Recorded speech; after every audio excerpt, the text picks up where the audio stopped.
Good afternoon, everyone, and welcome to the Ream Library at the College of the Holy Cross. I'm Brent Otto, Global Catholicism Fellow in the McFarland Center for Religion, Ethics, and Culture. The McFarland Center sponsors lectures, discussions, conferences, and conversations which foster dialogue on questions of meaning, morality, and mutual obligation, as well as initiatives to foster Jewish-Christian understanding and to deepen our awareness of Catholicism in its global dimensions. Welcome to the first lecture in the McFarland Center's fall series on Catholic resistance against authoritarianism.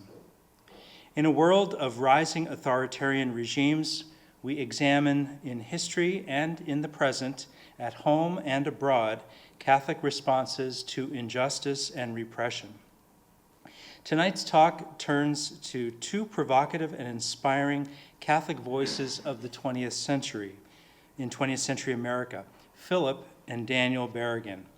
Philip, a 1950 graduate of Holy Cross, and his brother, Daniel, a Jesuit priest, gave witness to the gospel through a fierce, uncompromising, and yet mystical commitment to peace, justice, and solidarity with the oppressed.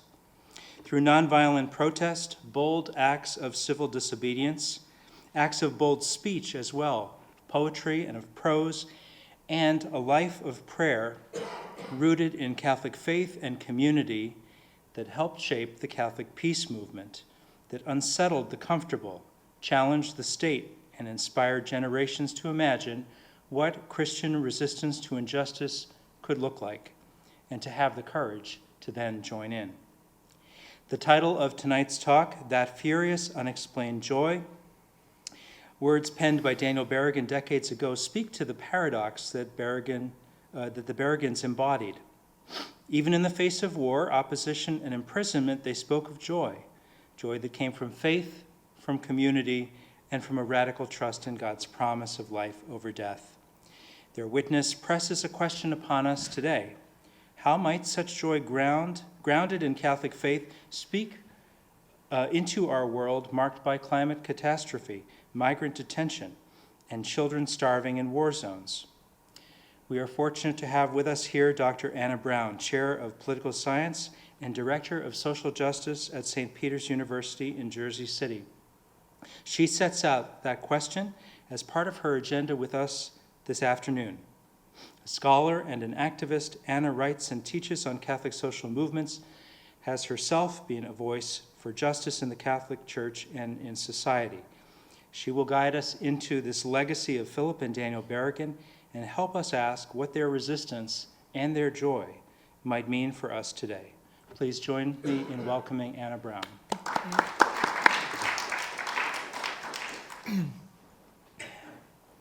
Well, thank you so much, Brent, and thank you for everyone who came this afternoon. It is really delightful to be with you. As I tell my students, I like to move around, although I have a long text, but I really do mean this. And when I see you, each of you, I see that joy, that life. Gorgeous. I tell my students, you're gorgeous. And I really do mean that. So thank you for coming to share the light that already is. We just have to see it. We have to see it. It's here, though. It is very much here. So thank you. Okay, I was telling Brent I was writing, and I realized we have a hard stop of 5:30. So I may not get through everything I would like to share with you. We go to maybe 5:15 with 15 minutes, or 5:10. And that which I couldn't complete in the talk, we can bring it up in Q&A, because I do want to end with a song that is Down by the Riverside. And the reason for that is because that is something we would often sing together in the Kairos Peace Community, which is where I met Dan Berrigan in the late 90s. So I knew Dan for a long time as a member of the Kairos Peace Community. And I did meet Phil a few times, although I didn't know him as well as Dan, but went down to Jonah House, which is the house that he and Liz and others set up in Baltimore, and we'll speak to that. So thank you for your presence here this afternoon and for inviting me to speak with you. I am delighted beyond measure to delve into the witness of Dan and Phil Berrigan, particularly during these times of peril and precarity. In such times, we might well remember the words of William Stringfellow, theologian and dear friend of Phil and Dan, when he spoke at a festival of hope during the federal trial of the Catonsville Nine. Stringfellow, aged and in faltering health, climbed to the podium and in Dan's recollection uttered one phrase: "Death has no dominion." And I want us to remember that. Death has no dominion. It was, according to Bill Wiley Kellerman, also a theologian and dear friend of the Berrigans, pure St. Paul, or better yet, pure gospel. In this time of necropolitics, and as scholar Ruth Wilson Gilmore puts it, organized abandonment, we need to hold one another tightly. Further, as we listen to the litany of devastation inflicted upon so many of our brothers and sisters, including Mother Earth, let us ground ourselves with the help of the Berrigans. And this passage is a passage that I come back to again and again. It's from Dan's book, 10 Commandments for the Long Haul, and I have a suggested reading list for us that's included. And in that, Dan writes, "To speak of an inner life, I have said to others, you cannot long survive in America without something better than America for a resource." And he writes, "I say this first of all to myself. Call it a tradition, a discipline of prayer, sacrament, the old world, realities worn smooth as David's pebbles. Palm them, press them, fling them. They will save your life, your sanity." People listened or tried to, but the violent lulling of the waves of the 70s flung them about. What are we to do? Where are we going? Or worse, a cry, "Come save us." I took it as a cry of despair. They would ask in calmer moments, how do we become activists?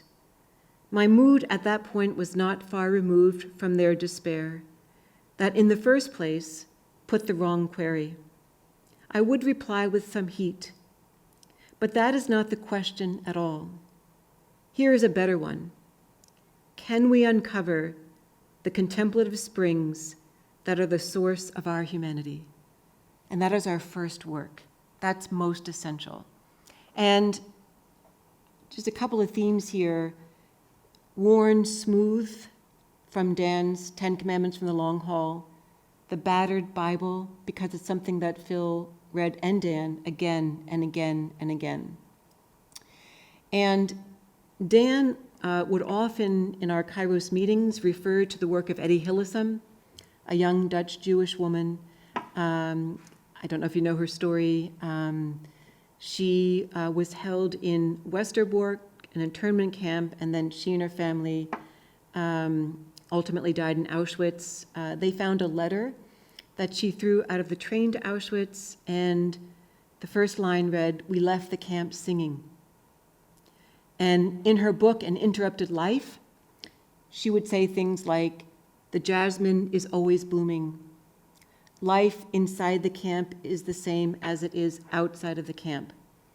And people who met her said that, she'd go around trying to help others and she could give them basically a lukewarm cup of coffee. But they said it was like getting gold at the end of the rainbow. Now, that's what I'm getting at. It's inexplicable in the sense that, you can't necessarily explain it. It's countercultural. How could one say that inside and outside the camp are the same? It's something that we have to experience. We have to do the work, that spiritual work, to see that the light is always there, that unexplained, furious joy. And that will fuel us in the work that we need to do at this moment. When I walk into my Jersey City classroom, I teach at St. Peter's University, another Jesuit school, I'm aware that 4 miles from me, hundreds of our immigrant brothers and sisters are detained in the 1,000-bed Delaney Hall. In early August, I met a young Haitian man who had been released. He told me they had been fed bread and water twice a day for at least 2 weeks. That was it. The GEO Group, which owns and runs Delaney Hall, along with Core Civic, another private prison contractor, donated $2.8 million to President Trump's presidential campaign and expects to surpass the $2.4 billion made in revenue in 2024. GEO Group has informed its stockholders that they are built for this unique moment. Currently, there are over 61,000 human beings held in such centers around the country, the highest number of immigrants detained in U.S. history. When I scroll through social media, it's impossible to miss the agony that is Gaza. 24/7, we are witnesses to bombing, shooting, burning, and the forced starvation of our fellow human beings, including children, who constitute nearly half of the population of Gaza. In early September, the 500-member International Association of Genocide Scholars, and then a UN commission just a few days ago, passed a resolution stating that Israel's actions in Gaza meet the legal definition of the crime of genocide. In February of this year, Ralph Nader reported a figure as high as 400,000 and counting, perhaps as high as 680,000, Palestinians who had been killed in Gaza, with 59% of that number being women and children and people over the age of 65. It's easy to get lost in the numbers, and so perhaps a particular story would ground us in this reality.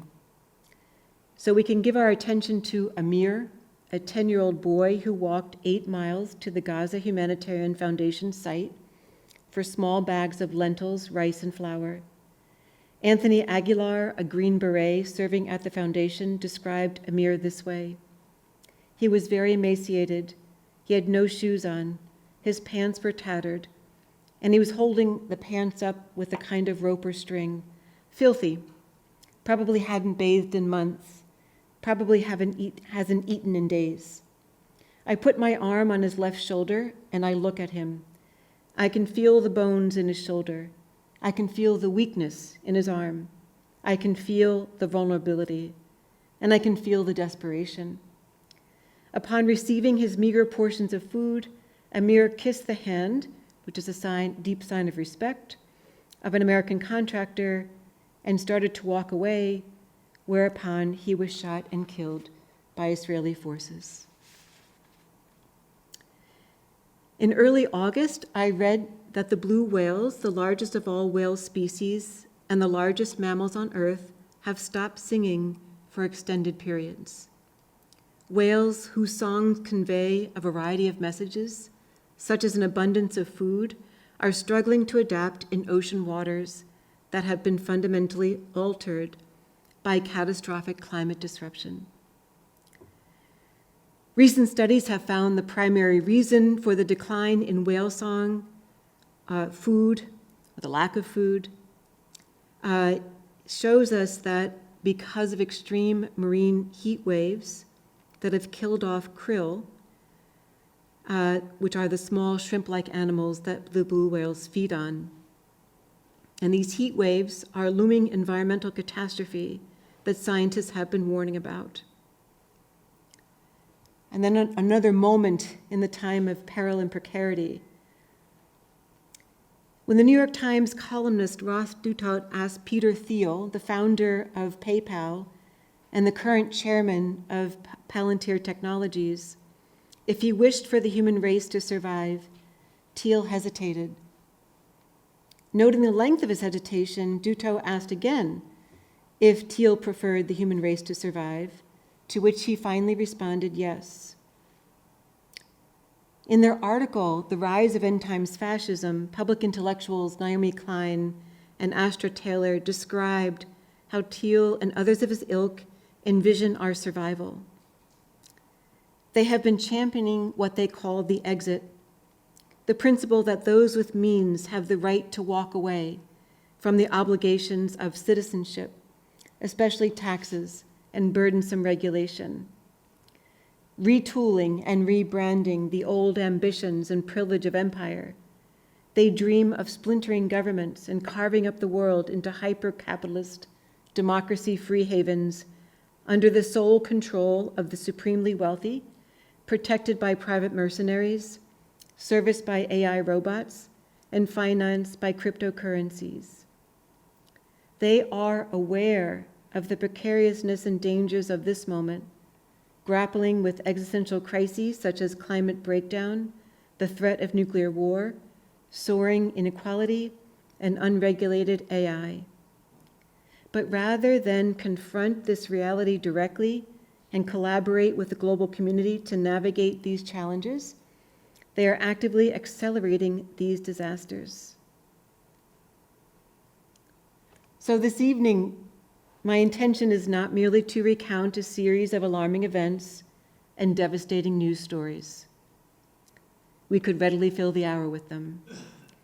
I remember once at a Kairos meeting, I was in charge of the reflection, and I was speaking about the American-based Blackwater private military contractors, and I went on and on and on. And Dan sent me a letter, and he said, "We know well enough what the bad news is. What is the good news? Capital G, capital N. What is the good news?" Exactly. I never forgot it. And that's, again, what prompted the title of the talk tonight, that furious, unexplained joy. And so as Brent mentioned, that furious, unexplained joy is part of a poem that Dan wrote about his brother. So the full title of the poem is "My Brother's Battered Bible Carried into Prison Repeatedly." So I'll read the poem to you and then give a concise overview of the Berrigan's lives, because I knew there might be young people here and you may not know Dan and Phil. When I told my students I was coming to give this talk and about Dan and Phil Berrigan, it's like, who? So I wanted to make sure you knew who they were. But then also, how can their teachings and actions inform our lives and communal works? And then what do we see in contemporary Catholic communities, particularly in demonstrating solidarity with our immigrant brothers and sisters? But again, keep in our hearts, the thread line running through the entire talk is furious and unexplained joy, the light within the darkness, the light that inflames our hearts and illumines our minds. And again, it's here in this room. It's here in this room. My brother's battered Bible carried into prison repeatedly. That book, livid with thumbprints, underscoring lashes, I see you carry it into the cave of storms, past the storms. I see you underscore like the score of music, all that travail, that furious, unexplained joy. A book. The guards shake it out for contraband. The apostles wail. The women breathe deep as Chimaean sibyls. Herod screams like a souped-up record. They toss it back, harmless.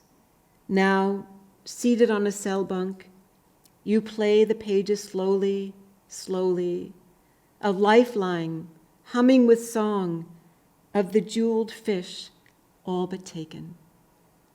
And if there's an image I want us to retain this evening, it's that battered Bible. Phil and Dan were deeply biblical people. And I hope that we can be inspired to be the same, to do the same. So, time check. Okay, so first part. The gospel stories matter, as do the grounding practices that flow from them. The gospel stories matter. Dan and Phil Berrigan were the youngest of 6 siblings born to Frida Fromhart Berrigan and Thomas Berrigan. Dan entered the world on May 9th in 1921 in Virginia, Minnesota, followed by Philip, who was born on October 5th, 1923, in Two Harbors, Minnesota. In his bibliographical account titled At Play in the Lion's Den, James Forrest notes that upon the birth of Philip, their father commemorated the occasion by acquiring a wind-up record player along with a selection of Enrico Caruso arias, signifying what Forrest describes as an operatic launching for Philip. And sometimes I pull out these little fun facts because, again, can we greet one another as if an aria is playing? Can we do that with one another? Sometimes we feel that there's not much we can do, and that is true. But to see the beautiful presence of each other, it's like an opera playing. How would we greet each other with that music in mind? How would we greet one another like Phil's dad did when he was born? Beautiful. Brad Wolf, who is the editor of A Ministry of Risk, Writings on Peace and Nonviolence, a book I would highly recommend we all get. It's about Phil's, Berrigan's writings. It's a compilation of them. Characterizes the family's circumstances as those of, and I quote here, a poor Irish Catholic family struggling to survive on the frigid frontier of Lake Superior and later on a hardscrapple farm in Syracuse, New York. Dan later recalled his father calling the children depression babies, underscoring how the economic turmoil of the Great Depression profoundly shaped their formative years and lived realities. Yet, Dan writes, I remember vividly that we housed and fed a continuing number of homeless men during the dark years of loss. We hold each other tight. It's another image I want us to remember. So Phil remembered the same, and this remembering these practices of their mother provided a profound moral and ethical framework for Phil and Dan in later life. So despite the family's financial constraint, she consistently demonstrated a commitment to humanitarian principles by welcoming starving individuals into their home. In his autobiography, Fighting the Lamb's War, Skirmishes with the American Empire, Phil writes, and I quote here, Christ divided a few loaves of bread to feed the multitudes. He instructed his followers to feed, not to starve the hungry. He told us to clothe, not to abuse the naked. My mother doesn't preach the Gospels. She practices their meaning, even if that means her own children might have less to eat, even if that means we break bread with ragged, dirty, sometimes smelly strangers. And these, if you read Phil and Dan, you'll see that they constantly turn to the grounding practices of their mother, Frida. It is what fueled, for example, Dan's work with AIDS patients in St. Vincent's in New York, something that few people were willing to do at the beginning of that crisis. But Dan was there day after day, bedside after bedside. Sorrow Built a Bridge is his book about those experiences, another I would highly recommend. Their father, Tom Berrigan, was an operator of steam locomotives, as well as a farmer, union organizer, an unpublished poet, and activist in social movements. And he engaged in the practice of reading from the Catholic Worker newspaper to his young sons on a nightly basis. This routine not only served as a means of familial bonding, but facilitated the transmission of social and political ideals associated with the Catholic worker movement. And again, for our young people, what are we reading? What are we reading at this moment? What becomes foundational for us? What can we pass on to one another that will help us in the days like today? And I want us to think about it. I was sharing with my students an article that appeared in Mother Jones magazine. It was entitled, "The Official Voice of the U.S. Government is Cruel, Gross, and Weird. What is it doing to us?" And what she describes are joking memes about imprisonment, deportation, and death by alligator that are designed to radicalize and desensitize us. The article commences with a poignant description of a mother in distress who was apprehended by ICE in a parking lot in California, her arms restrained behind her back. And I remember seeing that video of her. And an illustrative representation of the situation was disseminated through the official White House X account, portraying the woman as a stylized and exaggerated Japanese anime character. And she was made to be rather rotund. She was sobbing.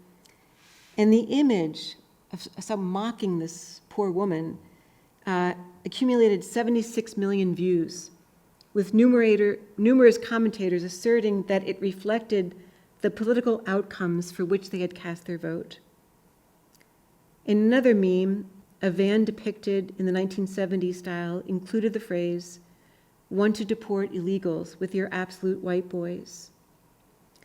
There's also the ICE recruitment poster with a picture of Uncle Sam asking, "Which way, American man?"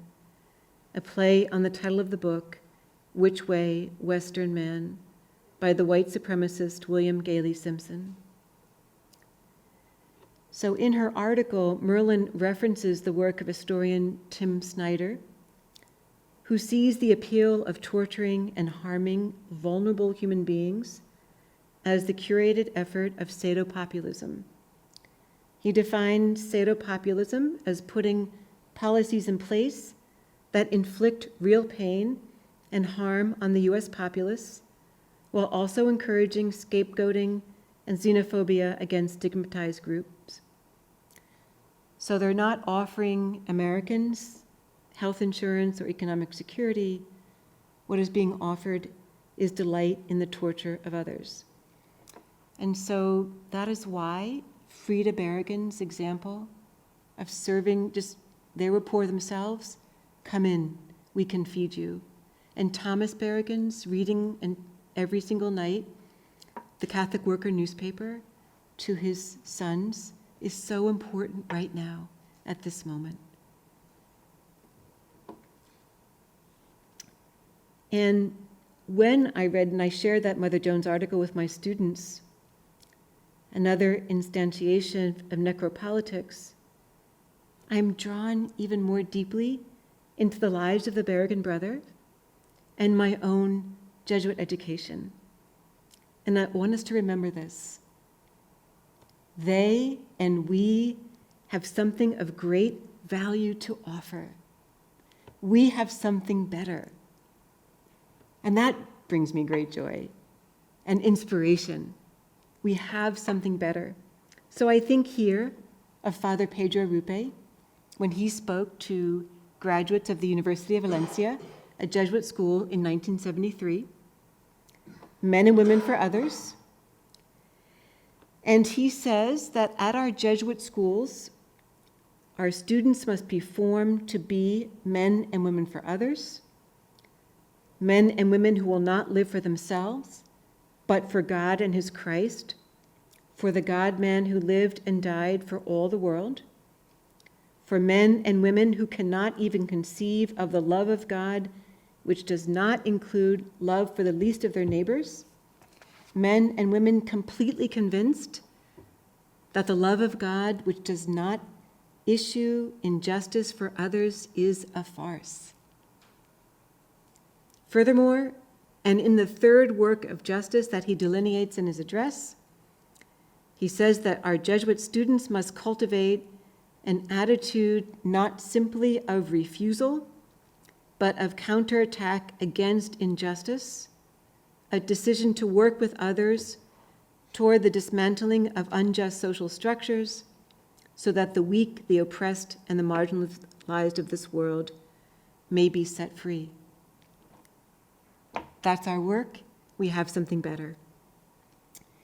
In 1974, Phil Berrigan, in a lecture he gave for the ordination of Father Philip Zwerling, reflected on the Last Supper discourses of Christ, with the assumption that they were directed at him and all in the audience. And I love that about Phil. The Gospels were speaking directly to him at this moment. I love how Brad Wolf phrased it. He said, for Phil, the cup of salvation is caffeinated. I like that. So building on the Last Supper discourses and with an eye toward what a ministry and church of liberation would look like, he settled on what he called a ministry of risk. According to Berrigan, a ministry of risk rests squarely on the love of God as the Lord of creation. It reflects the compassion of a God who loves us with all the power of being, who did not hesitate to sacrifice his only Son for us. More than that, a ministry of risk goes unerringly to the side of victims. This is Phil speaking. To those threatened or destroyed by greed, prejudice, and war.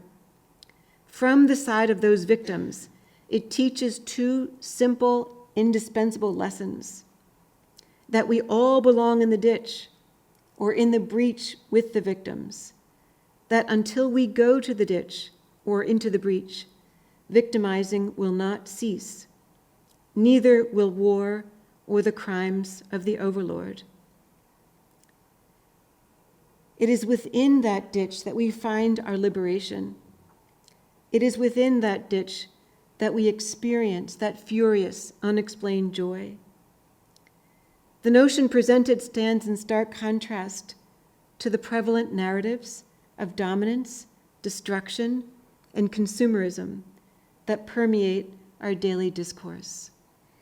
Sarah Kendzior, another author I'd highly recommend, wrote the other day that, reminded us, I should say, that the etymological root of the word prestige is illusion.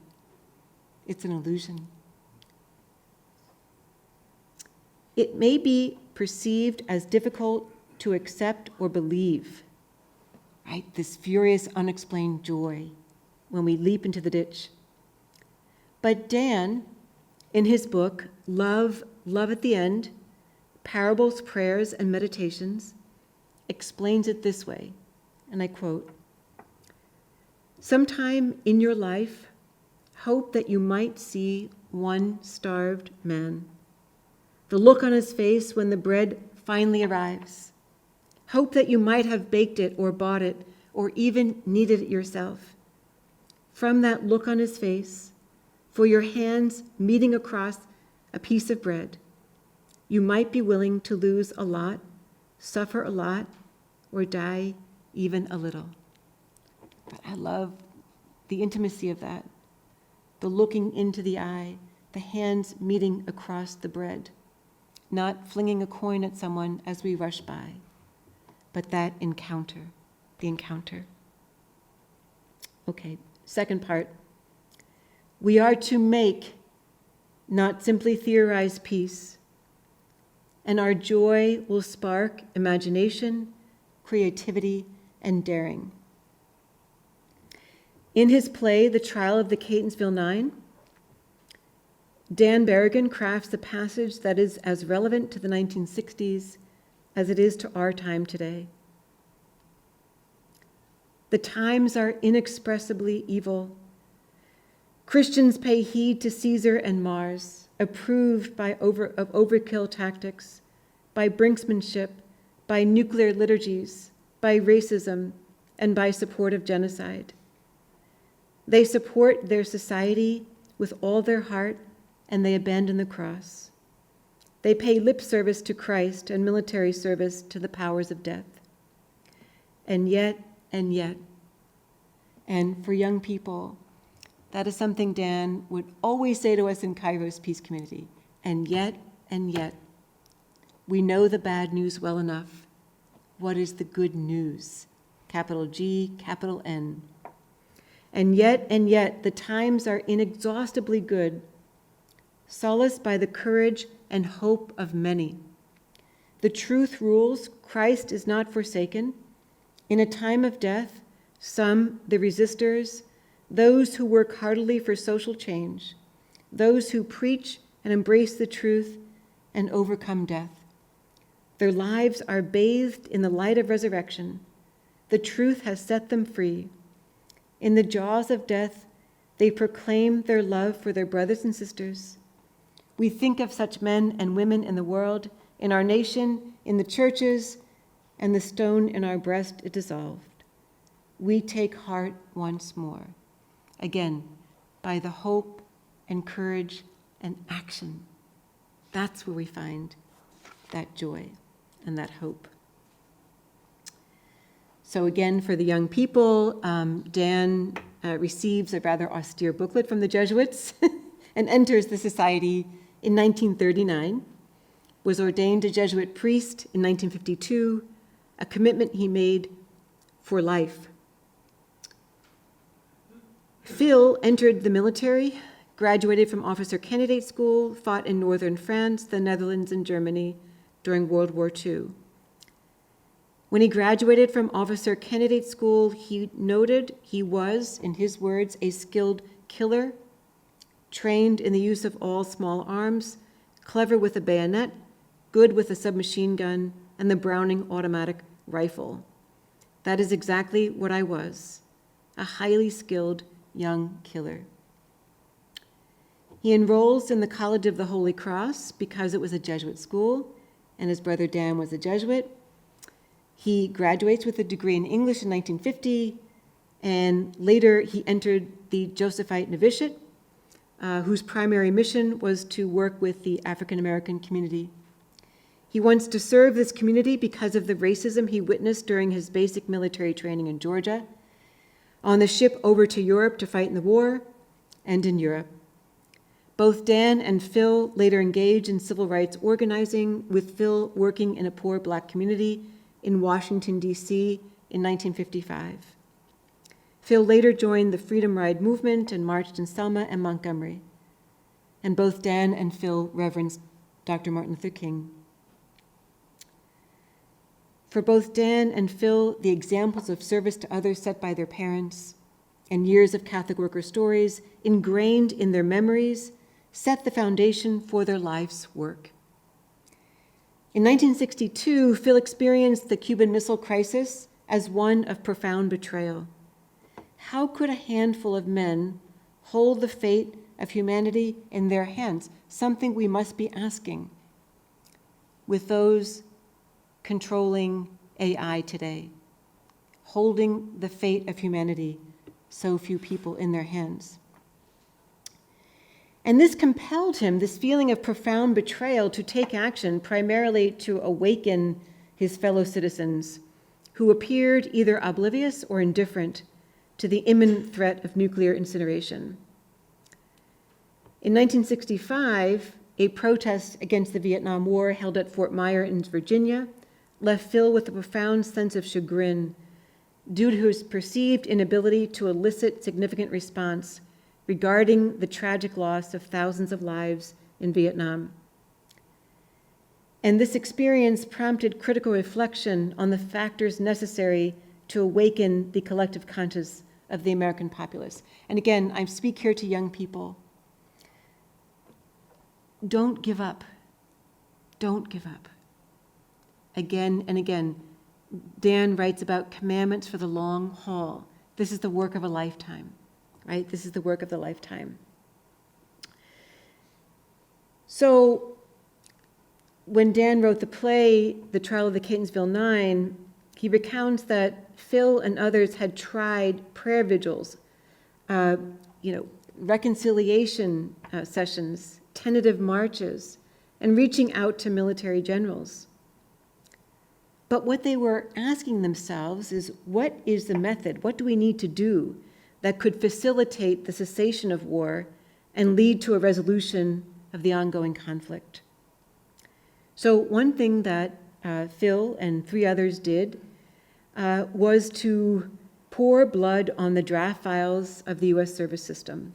So on October 27th, 1967, following an extensive period of prayer and strategic planning, Phil, accompanied by James Mengel, David Eberhard, and Tom Lewis, gained entry into the U.S. Customs House in Baltimore, where they systematically removed hundreds of draft-related files and poured blood on them.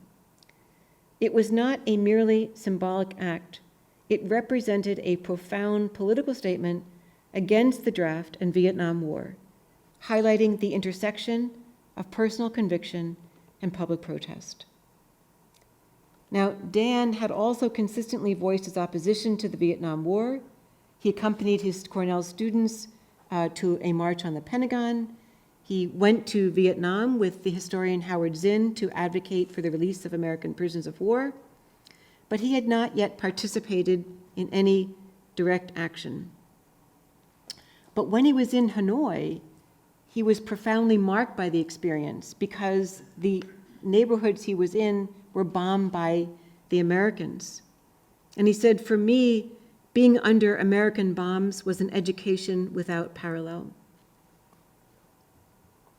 He wrote a poem about that, but I'm mindful of time, so if you'd like to hear it, we can read it during Q&A.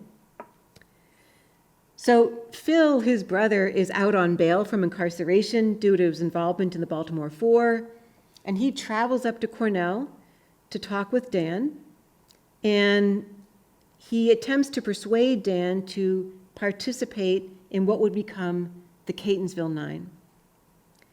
In To Dwell in Peace, Dan's autobiography, he characterizes Phil's demeanor as one of joy, exhibiting a grounded and serene presence despite the challenges posed by his recent month in jail, as well as the impending criminal trial and indictment.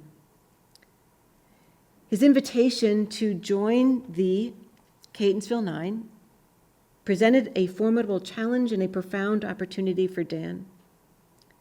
It allowed him to transcend the limitations typically associated with civic engagement, aimed at eliciting a response from an elected official, an endeavor at that point that had proven fruitless. After a period of prayer and discernment, Dan agreed to participate in the Catonsville Nine, and so on May 17, 1968, he joined Phil, Brother David Darst, John Hogan, Tom Lewis, Marjorie Melville, Thomas Melville, George Meese, and Mary Moylan. It's important to me to say their names because so often it's just Dan and Phil, Dan and Phil. And it was never just Dan and Phil. It's always a broader community. And so they entered local Board 33 in Catonsville, Maryland. They removed over 400 paper draft files. Once out in the parking lot, they prayed the Lord's Prayer, and they burnt the files with homemade napalm. And again, something that Brad Wolf talks about is they read the sign of the times. They asked themselves what essentially needs to be said at this moment and how do we say it? The pouring of blood, Baltimore 4, the burning of files with napalm because children had been burned with napalm in Vietnam. And then when we get to the plowshares, the hammering, right? The turning of military weapons into pruning hooks. Positive. But I like how Dan reflects on this experience. The act was pitiful, a tiny flare amid the consuming fires of war. But Catonsville was like a fire break, a small fire lit to contain and conquer a greater. The time, the place were weirdly right. They spoke for passion, symbol, reprisal.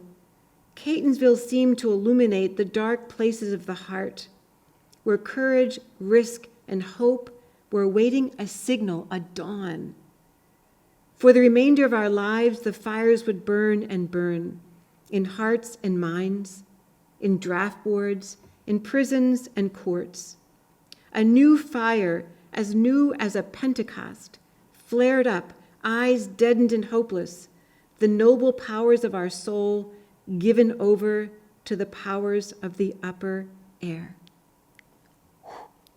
That's something for us to take with us as we leave. Okay, now, I'm on page 17 of 28 pages, and it's 5:15. So I think what I'm going to do is I could tell you so many things that would come up in Q&A. And I wish I could share this with you, more of it.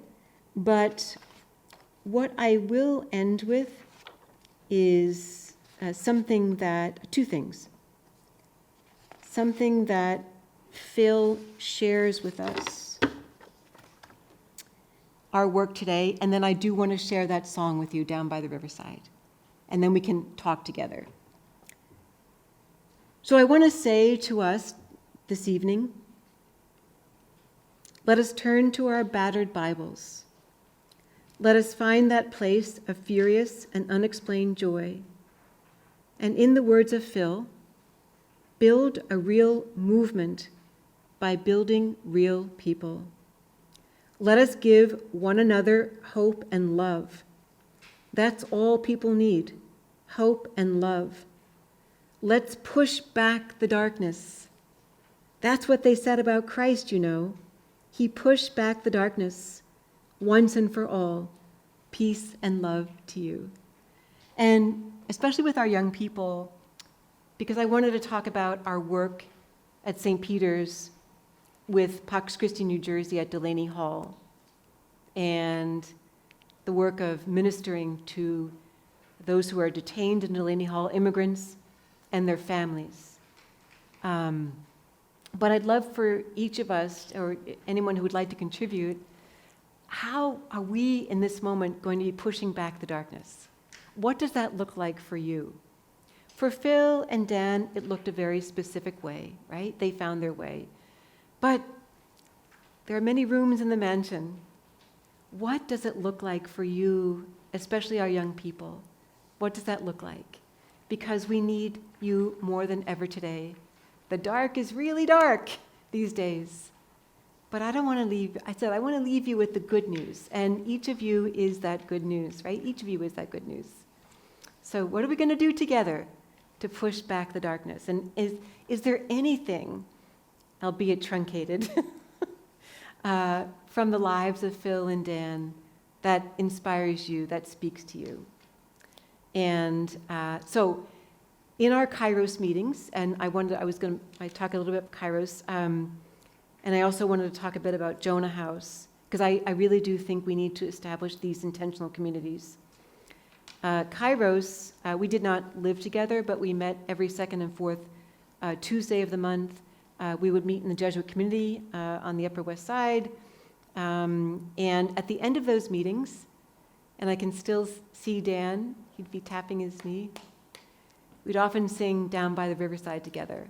So I wanted to share that with you, to invite you to join our broader Kairos community and to see if it lights you up with joy as well. Okay, so let's see now.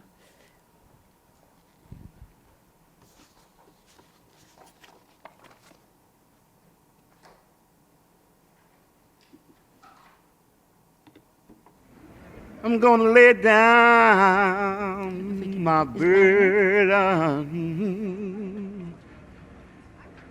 down by the riverside, down by that river, down by that riverside. Gonna lay down my burden down by that riverside. Study war no more. I ain't gonna study war no more. Study war no more. Study war no more. No more. I ain't gonna study war no more. Study war no more. Study war no more. Lay down my sword and shield down by the riverside. Down by the riverside. Down by the riverside. I'm lay down my sword and shield down by the riverside. Study war no more. I ain't gonna study war no more. Study war no more. Study war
Yeah, I love that version of it because it brings people from around the world together, which is really what we need to be doing today. Very much so. Okay. Okay. So any questions or comments, folks that may have known Dan or Phil, that you'd like to share some of your stories of their lives and your interaction? Anything?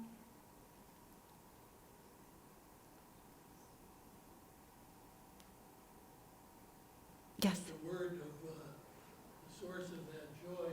There's a wonderful Holy Cross graduate named Chris Dusso and his wife. Oh yes, Jackie and Chris. In Hartford, Yeah, and they're just remarkable people, as you probably know. But yeah, like so many in the movement, they do work with the poor and confront injustice, but with great joy and optimism and hopefulness. And it's just a pleasure to be around them. And Chris attributes that when he talks about that. One day when he was a student and he was getting involved with the Catholic worker in Dorothy Day and confronting a lot of the problems around us, and he decided to call Dan on the phone. He had no idea. He had heard about Dan from the Jesuits here. So he actually got him on the phone. He called where Dan lived, and Dan came to the phone. And they talked on the phone, and Dan said all these things that were lifting his spirit, and he said to him, and I think this is such a Jesuit line, he said to him, Father Berrigan, you talk like Jesus is here. He said, yeah, well, of course he is. He's right here. exactly. My brother. Yeah. So it's that intimacy of God's presence, which is very Jesuit kind of placing yourself with Jesus, your brother, and trying to deal with things that brings about what Pope Francis called the joy of the gospel. Yeah, yeah. I mean, Jesus really was very, very present. That's why I love the images of worn, smooth, battered Bible. There were so many, I mean, and it really fueled them. So in the beginning, for example, of A Ministry of Risk, Frida describes, and I did really want to get into this because climate catastrophe, it is catastrophic, right? And we really need to learn that anti-consumerist, right? We don't need to have everything. And so Phil and Liz, the first instantiation of Jonah House, 1973. And the reason I'm mentioning this, especially for young people, is because they had committed themselves for the long haul to the life of resistance. And they realized is that you can't just pull that off by whim. You need to support that work. You need a foundation, a community. And I had so many beautiful things that they said about community and joy. But right now, the image I want to leave us is this, because I think so often we're taught, well, if you just buy something, you can buy your happiness. But we really can't. We'll keep buying and buying and buying and buying. So in Jonah House, the first one, the upper floors were devoted to that work of service and caring for folks in the neighborhood. And Phil and Liz, so Phil marries Liz McAllister. And I would like to read what he wrote about her life goals, I'll say. So Phil and Liz and their 3 children lived in the basement. And the 3 kids they had 2 rooms. The 3 kids shared 1 room, and Phil and Liz shared a room, which also included in Phil and Liz's bedroom the washing machine for the whole community, because there was a community, the paints, and all that they needed, because Phil worked as a house painter to earn some income for the family. And the carpeting was, they would go to carpet stores, and they would take the samples that you could get for free, and then they glued them to the floor, and that was their carpet. But you're going to have to find joy in something else rather than buying things, and that's one that I wanted to share with us tonight. We don't have to keep buying things. Carpet samples are fine. And Frida would talk about how, part of their chores as young people, because the carpet would come up, it was glued to the floor, and they would have to glue it back down. Phil's desk was an old door on 2 cinder blocks. Phil's writing, again, I'd really recommend A Ministry of Risk. Brad Wolf did a tremendous job compiling all of his writings, are so profound, so deep. he would often be writing, like when he spent 11 years of his life in prison, and he would be writing on his bunk with those pencils, used at golf games, on scrap paper. And I want to say to young people, do not sell your mind to ChatGPT or whatever we're using to write papers these days. Do the writing yourself. It doesn't hold a candle to the depth of Phil's writing. And that was done without a computer and without anything else. If I may, I would like to read how he described Liz McAllister, who would be somebody else who would be deserving of a full talk. And I would say life goals here. Okay. So Phil and Liz are married. Frida says, my parents are one of the few in the world that experienced all 7 sacraments. And this is what Phil said about Liz McAllister, also a peace activist, still alive. And he said, I've never seen a person with less insulation between gospel and life. Wow.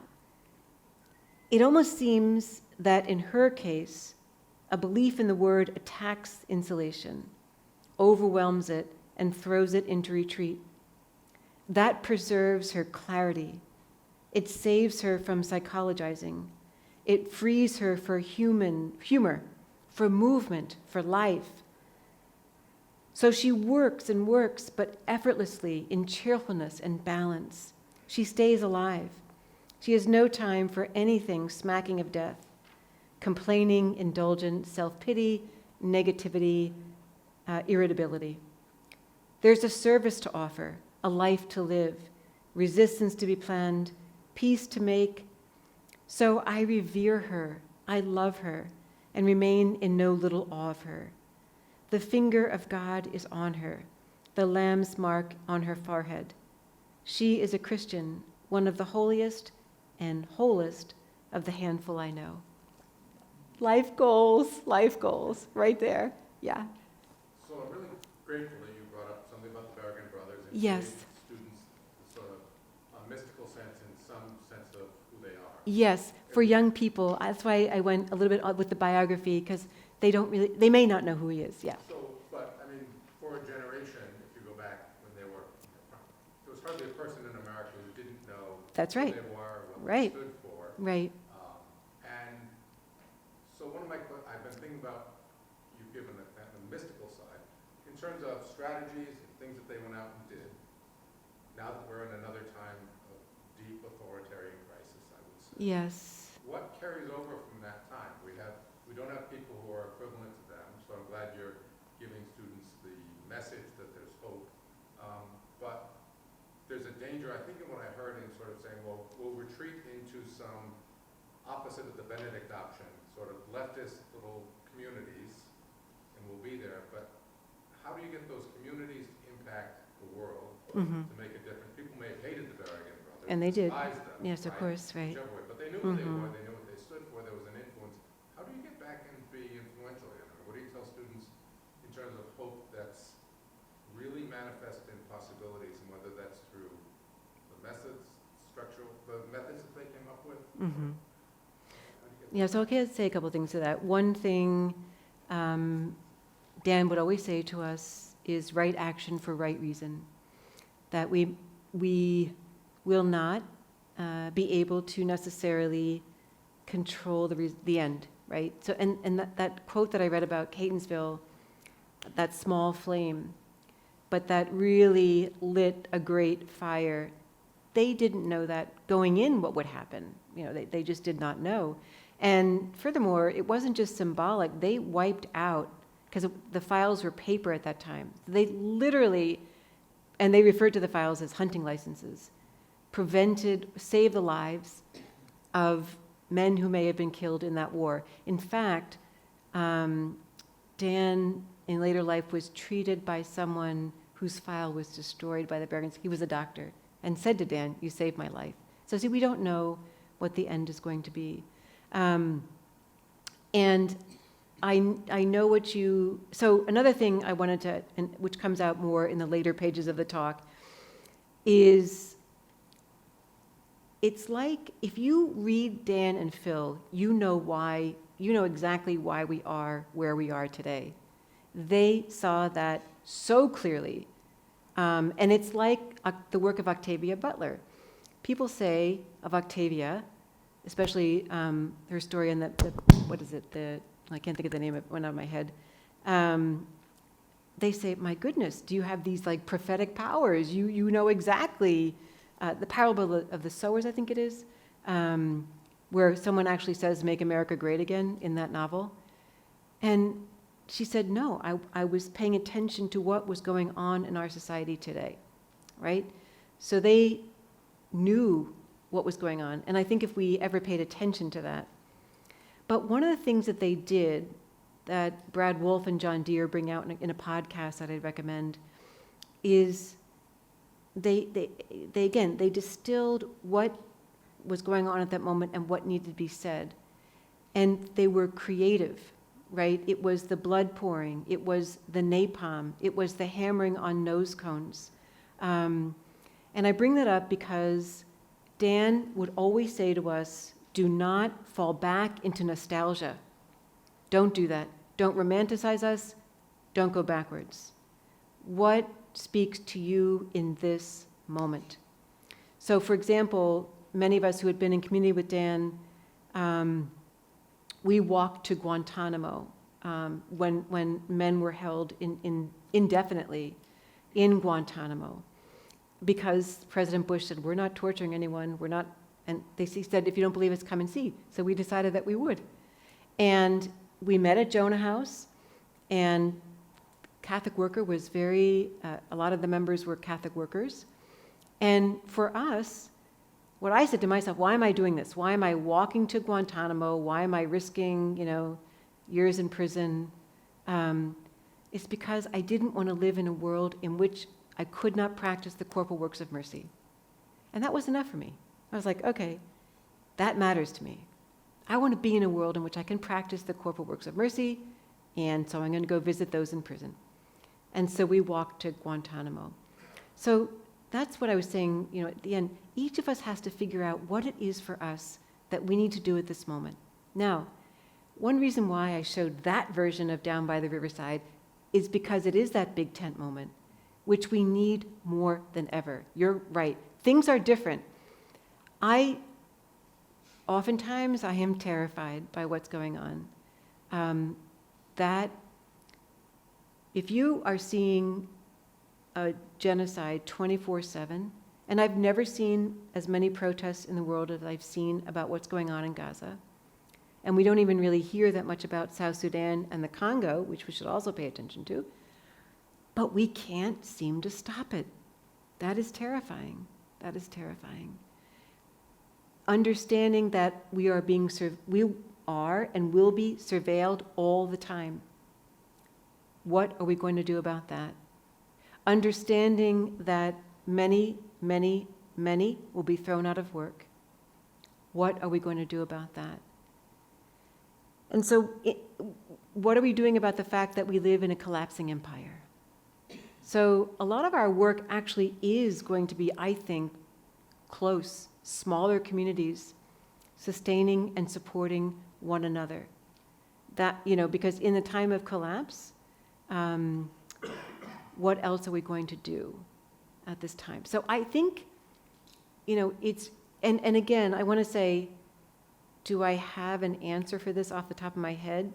No, because one of the things that we see in reading the Berrigans, nothing they didn't do anything on like a whimsy, it was always prayer and community, prayer and community, prayer and community. And Dan would say that all the time. We go out from our prayer and our community. And I think that's important because a lot of the activists, either went off in a direction of violence or maybe drugs, not the Berrigans. And they were acting in the 60s and the 70s and the 80s and the 90s and the 2000s. Consistent for the long haul. So I think that each of us working in our communities will have to figure it out. And that's why I wanted to talk about Delaney Hall. I see what Pax Christi, New Jersey, is it's profound, it's deeply moving. Have they shut down the detention center? No, not yet. But there are vigils every day of the week. And Saturday and Sunday, they are there as early as 6 in the morning. They are serving breakfast, lunch, and dinner for families who are waiting to see loved ones. They are helping with lawyers. They are providing gift cards to supermarkets because breadwinners are detained. They're providing games for children. They have a prayer service on Sunday. They have poetry readings. It's unbelievable. And it's organic grown. You see, that I think is a sign of great hope. But again, each of us has to discern what our work is. That's why I don't want to speak for whatever you all might be doing, but I will say that we need to be doing something right now, very much so. Thank you. Yes? If I may, this emphasis on community is Yes. something that I've been wondering about a great deal, because a lot of the ways in which we naturally form communities have been a bit impoverished over the last number of years.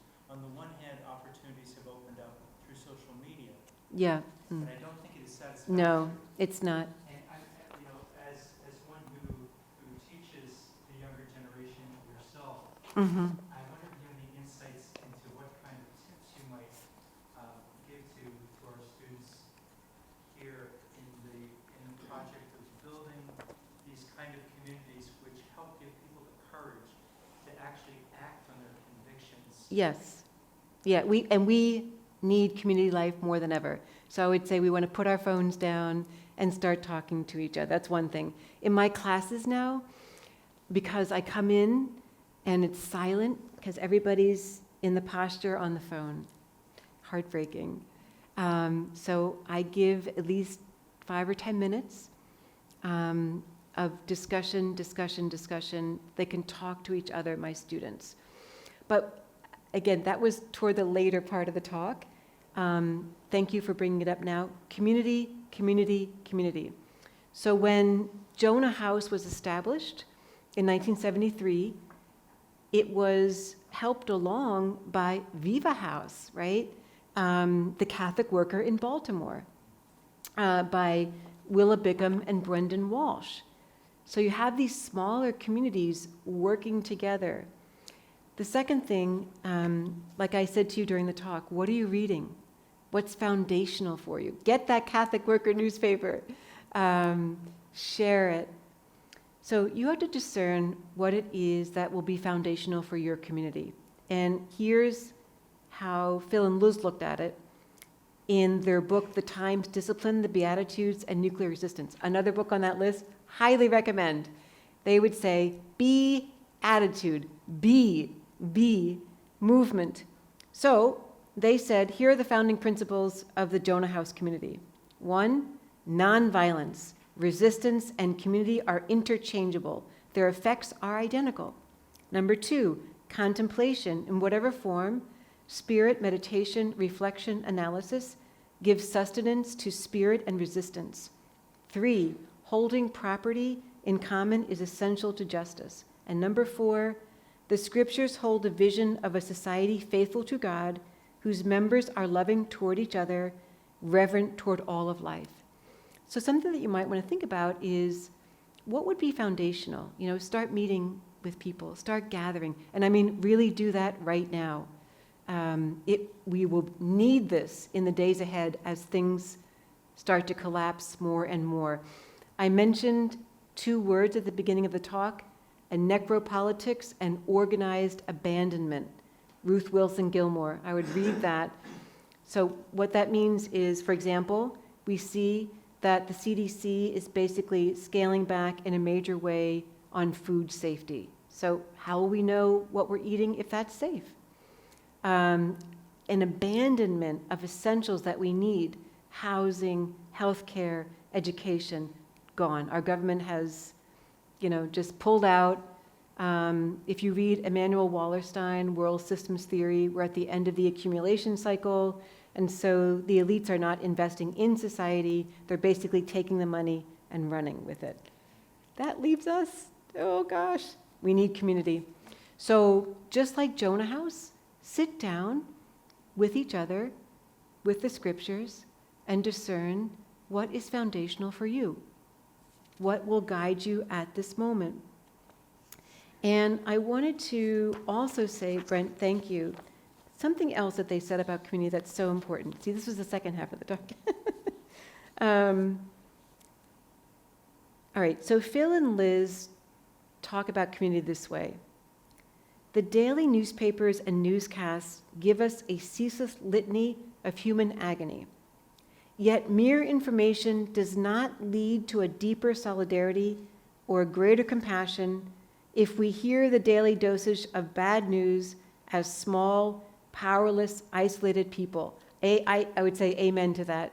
You can drive yourself insane. I'm honestly, don't do that, okay? When there is no community to mediate the world, between the world and personal response, such news is a crushing burden. In community, on the other hand, we keep our eyes and ears open without being numbed by overstimulation or angered by powerlessness. In a community, we weep, laugh, suffer, and rejoice. No longer, oh, I don't know if that was me, a mass of helpless individuals, but one people of God. I love that so much. We need each other. We need each other. And without it, we're going to be overwhelmed by the bad news. But together, as they said, we weep, laugh, suffer, and rejoice, no longer a mass of helpless individuals, but one people of God. And so I've been a member of the Kairos community since 1996 to the present day. And that community really provides a moral compass for me. It gives me a map. When we used to do actions in New York City, nonviolent civil disobedience actions, Ash Wednesday, for example, I've got a map of where we always started in prayer, always together, from there walked out, and it gives you a different sense of New York. It's like this golden light in Manhattan that I know the walk we used to do. And, again, Dan has died. Many of our members have died. So there's just a few of us now. And we meet by Zoom, because it's hard for elders sometimes to get physically to places. But again, like Eddie Halasim said, the jasmine's always blooming, regardless of the circumstances. Always. So in whatever form Kairos is in that moment, that's the form that's wonderful at that moment. And Dan was great that way. He would say to us, look, modest effort, you're not out to make a big splash, just get the work done. And he would say to us, if somebody in the community is using a walker, you do not rush ahead and leave them behind. You walk with that person. Correct. Yes. Thank you, Dan, for teaching us so much. He really did. I feel so lucky, grateful to have been with him for so many years. He really was quite something. And that when we were playing, I just was thinking about him because he would just light up when he heard that song Down by the Riverside. Loved it. Yeah. Yeah. Thank you very Yeah. much. Thank you, everybody. Thank you. Your profound insights and wisdom and tips for how Yes, to... for young people. And through, Brent, if you'd like to talk further, especially, I'm really young people. I work with young people at St. Peter's. We need to get and old people too, all of us together. I was out canvassing for one of my colleagues. He's running for office, and someone said, "Oh, are you his mother?" I'm like, "Yeah, no." I was like, okay, all of us need to be forming communities right now. So if you ever want to talk about that, I'd be happy to follow up with that. And elders, we need to give our young folks our support and guidance and love and share those foundations. You have an awful lot of experience to share with young people that is of great value right now. Everybody together, everyone together. So thank you so much. Of course, yes, and read. Yes, you have a lot to read there. Yeah.